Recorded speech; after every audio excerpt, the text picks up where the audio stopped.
saya Vitalistiani dari jurusan Ekonomi Syariah K, YAIN Ponorogo, nomor absen 6, NIM 401190326. Saya akan menyampaikan terkait takrij hadis. Sebelum itu, saya akan menyampaikan tentang hadis.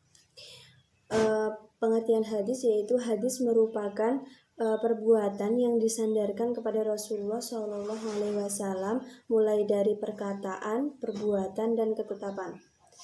Hadis merupakan elemen utama dari bangunan syariat Islam. Selalu saja materi ini sangat mengundang daya tarik orang untuk mengkaji dan mendiskusikan Islam.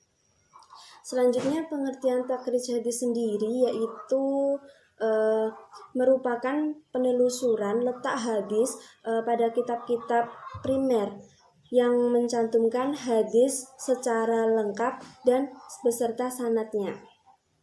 Selanjutnya, pentingnya hadis, takrij hadis yaitu yang pertama untuk meneliti kesahihan hadis, dan yang kedua sebagai alat ukur penilaian kualitas hadis.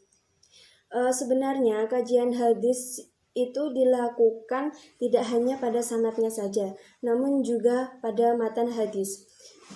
Hanya saja objek kajian itu yang paling banyak dikaji pada sanad hadis, sehingga timbul kesan bahwa sanad hadislah yang paling mendominasi pada kajian ini. Selanjutnya, perkembangan takrij hadis. Pada awalnya, takrij hadis ini dilakukan hanya untuk mengetahui letak sebuah hadis. Selanjutnya dilakukan penelitian hadis. Penelitian ini dilakukan apabila jika ada perlunya. Penelusuran takrij hadis akan bermuara pada kitab atau literatur hadis yang menyebutkan hadis beserta sanadnya, yang dimiliki sendiri oleh penulis kitab atau literatur yang tersambung kepada Rasulullah SAW. Tapi seiring berjalannya waktu, kajian hadis ini semakin surut dan penguasa para ulama berkurang. Hafalannya pun relatif sedikit. Di waktu yang lama ketika merujuk kitab-kitab hadis, mereka mendapati kesulitan. Metode takrij hadis sendiri, Mahmud At-Tohan menyebutkan ada 5 metode, yaitu yang pertama, metode indeks nama sahabatnya, yaitu metode ini digunakan apabila nama perawi dan sahabatnya itu diketahui. Dan yang kedua yaitu metode kata pertama dalam matan, digunakan ketika mengetahui pasti ungkapan awal dari matan hadis. Yang ketiga yaitu metode indeks kata, digunakan dengan cara mencari kata kunci dari indeks hadis tersebut. Dan yang keempat yaitu metode tematis hadis. Metode ini digunakan oleh orang-orang yang mempunyai ciri khas ilmiah. Dan yang kelima yaitu metode penelusuran berdasarkan sanad dan matan. Kelima metode ini dapat digunakan secara bersamaan, namun juga bisa dilakukan dalam satu metode saja untuk mempermudah kita dalam mengkaji sebuah hadis. Selanjutnya, prinsip-prinsip takrij hadis ada 8, yaitu yang pertama, takrij hadis bersifat mandiri. Yang kedua yaitu sebanyak mungkin informasi terkait hadis yang ditakrij dipaparkan. Yang ketiga yaitu hadis seringkali diriwayatkan lebih dari satu orang perawi atau sahabat.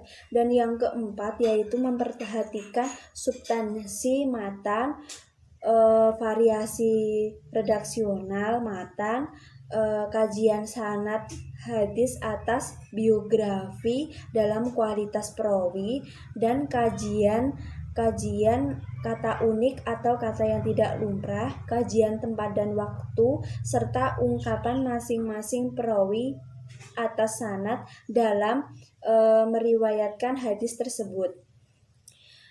Dan selanjutnya yang kelima, takrij hadis dilakukan berdasarkan substansi matan hadisnya. Yang keenam yaitu dilakukan terhadap sebuah riwayat hadis, sehingga penilaian dilakukan pada riwayat tersebut. Dan yang ketujuh yaitu penilaian. Penilaian seorang rawi merupakan ijtihad yang didasarkan data biografi yang tersebar dalam literatur biografi perawi tersebut. Dan yang terakhir yang 8 yaitu standar para ulama jar wa ta'dil dalam menilai orang berbeda-beda. Sehingga perlu menelusuri lebih lanjut terjadi perbedaan pendapat terkait kualitas seorang perawi tersebut. Manfaat takrij hadis yaitu mengetahui letak hadis yang dikaji pada sumber-sumber primer. Terus yang kedua mengetahui ragam sanad dan matan. Yang ketiga mengetahui kualitas hadis.